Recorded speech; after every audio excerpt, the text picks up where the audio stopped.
ايش انت بدك تقضي لي طول اليوم على الكمبيوتر؟ تقعد شوي معنا طيب.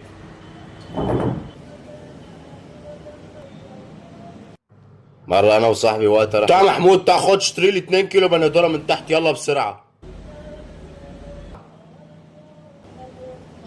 مرة انا انت كم مليون مرة قلت لك ما تطلع الحس، انت ما تفتح على وشك.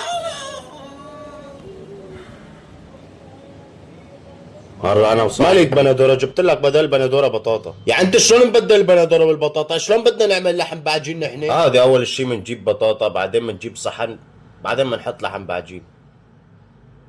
انت منقولي يعني ولا عم تتمنقل؟ رو رجع يلا، رو رجع يلا. هو ما راح يرضى يرجعنا، اخذت منا عضة. يا شو عضت منا؟ ايش مربين خلنا عنا بالبيت هون ولا ايش؟ ما بعرف كنت جوعان. ما بعرف، دبر حالك ما دخلني، روح رجع احسن ما خلي الحزام يعلم عليك. مرة أنا وصاحبي كنا قاعدين ننقل غسالة فشلناها طول الطريق، بعدين تأسيس صعب أنت التاني، يعني أنت ست جاي عندك امتحان وقاعد هون عم تحكي لنا كاتو من العد راس يلا.